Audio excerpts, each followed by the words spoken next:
Em vídeo, o senador Guaraci Silveira desmentiu narrativas divulgadas pela extrema-esquerda que atribuem ao ex-presidente Lula uma lei que garantiria a liberdade religiosa no Brasil. O senador afirmou: "Quero que todos saibam, Lula não deu nenhuma garantia de liberdade religiosa em tempo algum e de forma nenhuma, porque todas as constituições brasileiras, desde 1891 até a atual Constituição, garantem a plena liberdade de culto." O senador lembrou ainda que o Brasil é signatário de tratados internacionais de direitos humanos, algo que parece ter sido esquecido nos últimos tempos. Guaraci Silveira explicou que durante o mandato de Lula havia uma lei que, contrariamente aos princípios constitucionais, equiparava as igrejas a outras instituições como partidos políticos, sociedades, fundações e associações, e que foi substituída pela Lei 10.825, criada pelo Congresso Nacional. Silveira disse: "Foi decretada pelo Congresso e sancionada por Luiz Inácio Lula da Silva."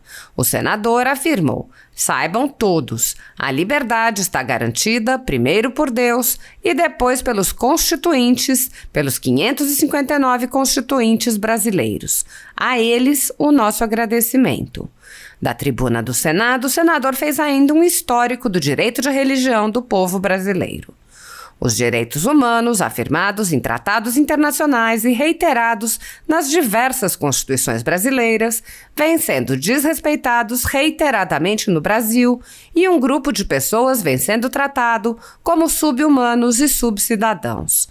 O artigo 18 da Declaração Universal de Direitos Humanos determina: "Todo ser humano tem direito à liberdade de pensamento, consciência e religião." Esse direito inclui a liberdade de mudar de religião ou crença e a liberdade de manifestar essa religião ou crença pelo ensino, pela prática, pelo culto em público ou em particular. O artigo seguinte, de número 19, aponta: "Todo ser humano tem direito à liberdade de opinião e expressão." Esse direito inclui a liberdade de, sem interferência, ter opiniões e de procurar, receber e transmitir informações e ideias por quaisquer meios e independentemente de fronteiras. Por seu turno, o Pacto de São José da Costa Rica, Convenção Americana sobre Direitos Humanos, promulgado pelo Brasil em 1992, estabelece em seu artigo 13 que toda pessoa tem direito à liberdade de pensamento e de expressão. Esse direito compreende a liberdade de buscar, receber e difundir informações e ideias de toda natureza, sem consideração de fronteiras, verbalmente ou por escrito, ou em forma impressa ou artística, ou por qualquer outro processo de sua escolha, além de frisar que não se pode restringir o direito de expressão por vias ou meios indiretos, tais como o abuso de controles oficiais ou particulares, de papel de imprensa, de frequências radioelétricas ou de equipamentos e aparelhos usados na difusão de informação, nem por quaisquer outros meios destinados a obstar a comunicação e a circulação de ideias e opiniões. Ademais, é frisado que o direito à liberdade de expressão não pode estar sujeito à censura prévia, mas a responsabilidades ulteriores que devem ser expressamente fixadas pela lei. A Constituição Federal, além de garantir a liberdade de expressão e de manifestação e de proteger a liberdade de imprensa e os direitos dos jornalistas, também preconiza em seu artigo 5º, inciso 54, que ninguém será privado de seus bens sem o devido processo legal. A Declaração de Chapultepec, Carta de Princípios e Compromissos assinada pelo Brasil, salienta que uma imprensa livre é condição fundamental para que as sociedades resolvam seus conflitos, promovam o bem-estar e protejam sua liberdade. Não deve existir nenhuma lei ou ato de poder que restrinja a liberdade de expressão ou de imprensa, seja qual for o meio de comunicação. Em inquéritos conduzidos nas cortes superiores, os direitos humanos perderam seu lugar. O ministro Alexandre de Moraes já mandou, nos inquéritos políticos que conduz no Supremo Tribunal Federal, estourar jornais mandando apreender todos os equipamentos, prender jornalistas, manifestantes, parlamentar e um presidente de partido por crime de opinião, quebrar sigilos de parlamentares, cidadãos e empresas, proibir a manifestação de jornais, parlamentares e cidadãos nas redes sociais, proibir contato entre pessoas, proibir parlamentares de concederem entrevistas e de participarem de eventos públicos, entre muitas outras medidas tomadas sem respeito ao devido processo legal, sem acesso aos autos e sem lei anterior que defina os supostos crimes sendo investigados. O ministro também apoiou a decisão do ministro Luiz Felipe Salomão, que mandou confiscar a renda de jornais e de comunicadores conservadores para impedir suas atividades.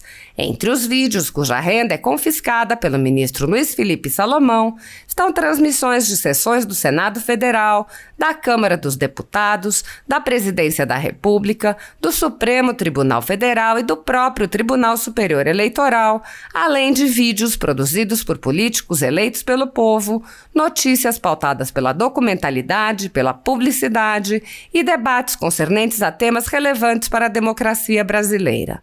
Ademais, como não há delimitação temporal ou especificação de vídeos, também houve o bloqueio da renda de mais de 13 mil vídeos produzidos pelo canal Folha Política, publicados ao longo dos últimos anos. A decisão não discrimina os conteúdos e atinge a totalidade da renda dos sites, com o objetivo de levar ao fechamento dos jornais por impossibilidade de gerar renda. Há mais de 15 meses, todos os nossos rendimentos são retidos sem qualquer base legal. Mais recentemente, o atual corregedor do TSE, Benedito Gonçalves, impôs ainda mais sanções ao jornal e a quase uma centena de pessoas. Se você apoia o trabalho da Folha Política e pode ajudar a impedir o fechamento do jornal, doe qualquer valor através do Pix, utilizando o QR Code que está visível na tela ou o código ajude@folhapolitica.org. Caso não utilize Pix, há a opção de transferência bancária para a conta da empresa Raposo Fernandes, disponível na descrição deste vídeo e no comentário fixado no topo. Há 10 anos, a Folha Política vem mostrando os fatos da política brasileira e dando voz a pessoas que o cartel midiático quer calar. Pix ajude@folhapolitica.org. Assista. Minha gente brasileira, rogando que Deus vos abençoe e com bênçãos extensivas às vossas respectivas famílias. Sou ministro evangélico e senador em exercício. Quero repor uma verdade sobre um fake news que hoje corre o Brasil. Quero que todos saibam, Lula não deu nenhuma garantia de liberdade religiosa em tempo algum e de forma nenhuma. Porque todas as constituições brasileiras, desde 1891 até a atual Constituição, garantem a plena liberdade de culto. E sendo também o Brasil signatário das Nações Unidas, assinou a Carta das Liberdades e dos Direitos Humanos em 1948. Portanto, o que nos garante a liberdade de culto são os artigos constitucionais de nossa atual Constituição, artigo 5º e artigo 150 e vários dispositivos da Constituição. Mas então, o que foi que Lula fez? Existia uma lei comercial do Código Civil, a Lei 10.406, que ela, por incluir religiões e misturando com partidos políticos, sociedades e fundações e associações, se tornou uma lei inconstitucional. Então o Congresso Nacional elaborou a Lei 10.825, que fez a devida separação. Foi decretado pelo Congresso e sancionada por Luiz Inácio Lula da Silva. Então, saibam todos, a liberdade religiosa está garantida, primeiro por Deus, e depois pelos constituintes, pelos 559 constituintes brasileiros. A eles o nosso agradecimento. Deus abençoe a nação brasileira. Muito obrigado. Senhores senadores, ao nobre povo brasileiro que nos assiste pelas emissoras do Senado, parabenizando hoje Vossa Excelência, senhor presidente, pela brilhante sessão inicial. Foi um belíssimo discurso de um patriota. E eu, senhor presidente, me preocupa quando nós caminhamos pela violência, caminhamos para o achaque, para a difamação e para a calúnia. Eu acho que nós temos o dever de buscar sempre a verdade e conhecer a verdade. E eu gostaria de fazer um histórico, senhor presidente, do direito de religião aqui em solo brasileiro. Vejo, nós até 1822 nós não tínhamos uma Constituição. E a primeira Constituição que regeu o Brasil foi uma Constituição portuguesa, aliás, a Constituição de 1822 de Portugal, que dizia, senador Reis, justamente a religião da nação portuguesa é católica, apostólica romana. Permite-se, contudo, aos estrangeiros o exercício particular de seus respectivos cultos. Depois nós vamos ter, senador Francisco, a nossa primeira Constituição, outorgada por D. Pedro I, em 1824, que diz no seu artigo 5º: a religião católica apostólica romana continuará a ser a religião do Império. Todas as outras religiões serão permitidas com seu culto doméstico ou particular, em casas para isso destinadas, sem forma alguma exterior ao templo. Mas, provindo, senador, a República, houve uma Constituição mais democrática e a liberdade começa a raiar, de fato, em solo brasileiro. A Constituição de 1891, no seu artigo 11, parágrafo 2º, diz: é vedado ao Estado, à União, estabelecer, subvencionar ou embaraçar o exercício de cultos religiosos. E no artigo 72 diz, na mesma Constituição, a primeira Constituição republicana: todos os indivíduos e confissões religiosas podem exercer pública e livremente o seu culto, associando para esse fim, adquirindo bens, observadas as disposições do direito comum. A Constituição de curta duração, a de 1934, senhor presidente, afirmava que o Brasil é um Estado laico, mas no seu artigo 17, ela continuava afirmando do direito de religião a todos, e sem ter uma religião oficial do Estado. A Constituição assegurava aos estrangeiros residentes no país a inviolabilidade dos direitos concernentes à liberdade, à subsistência, à segurança individual, à propriedade nos termos da lei. E diz, é inviolável a liberdade de consciência, a crença e garantido o livre exercício dos cultos religiosos. Na Constituição de 37, que foi outorgada, escrita por Francisco Campos, o jurista, e outorgada pelo presidente Getúlio Vargas, diz, confirma as mesmas disposições, garantindo a liberdade de culto. E diz, lá no artigo 32, é vedado à União, aos Estados, ao Distrito Federal, aos municípios, estabelecer, subvencionar ou embaraçar o exercício de cultos religiosos. O artigo 122 vai no mesmo sentido. Depois, a Constituição plenamente democrática a de 1946, o artigo 141 da Constituição Federal de 46, ela diz: é inviolável a liberdade de consciência e de crença, assegurado o livre exercício de cultos religiosos, salvo quando contraria a ordem pública e os bons costumes. As associações religiosas adquirirão personalidade jurídica na forma da lei. A Constituição de 1967 e 68, ela repetiu quase a mesma redação no artigo 9, no inciso 2. E a atual Constituição, a Constituição que nos rege, no artigo 150, fala sobre a liberdade de culto. A Constituição, no artigo 150, assegura a brasileiros e estrangeiros a inviolabilidade dos direitos concernentes à vida, à liberdade, à segurança, à propriedade privada. E a plena liberdade de consciência fica assegurado aos crentes os exercícios de cultos religiosos que não contraria a ordem pública.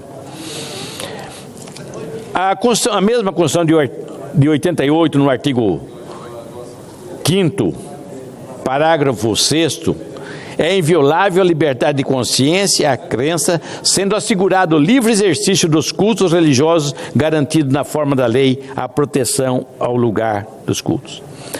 Mas, senhor presidente Pacheco, senador Isalci, nós tivemos o privilégio de nós termos um brasileiro que durante algum tempo presidiu a Assembleia Geral da ONU, que foi o gaúcho Oswaldo Aranha.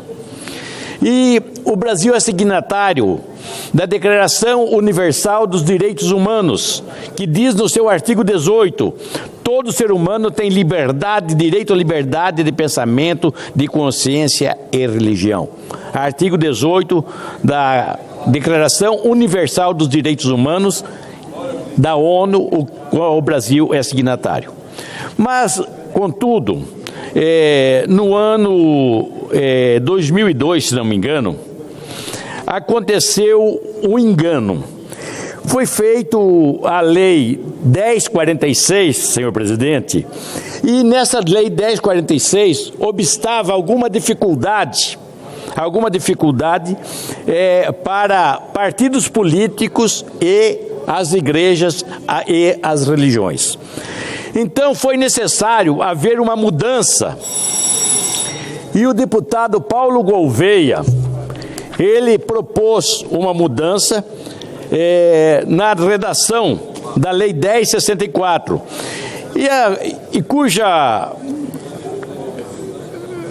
cujo projeto de lei número 634 do deputado Paulo Gouveia foi relatado pelo deputado João Alfredo, parecer favorável, foi aprovado à unanimidade, em votação aprovada por unanimidade o parecer, apenas a abstenção do senador Abiakel. Então que mudasse esse caráter da Lei 1064. A Lei 1064, senhor presidente, ela misturava igrejas, empresas, associações, tudo num bloco só.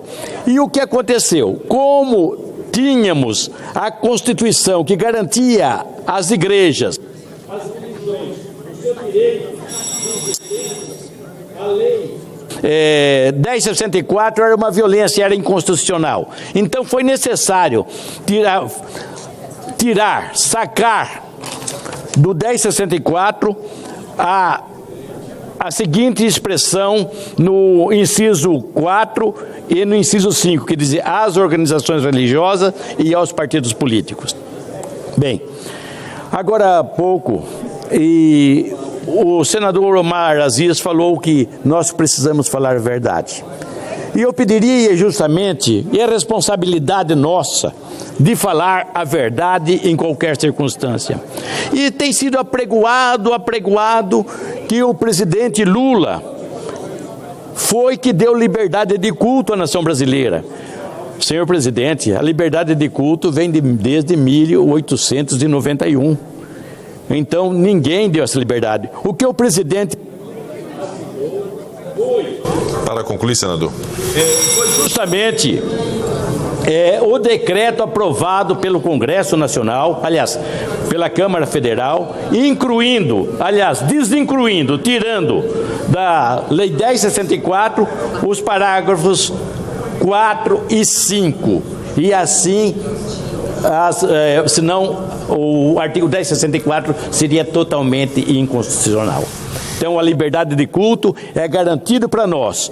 Por nossa Constituição, não foi nenhum presidente, mas foi essa casa, o Congresso Nacional e as leis que provindas desde o início do Império Brasileiro e da República Brasileira é que garante a nossa liberdade de culto. Não é privilégio de nenhum presidente e de nenhuma pessoa em si, mas é um privilégio de toda a nossa casa, do Congresso, que decretou e promulgou a Constituição que garante a liberdade. Isso não é privilégio de nenhum presidente, mas um privilégio da nação brasileira de ter a nossa liberdade de culto. Obrigado, senhor presidente. Obrigado.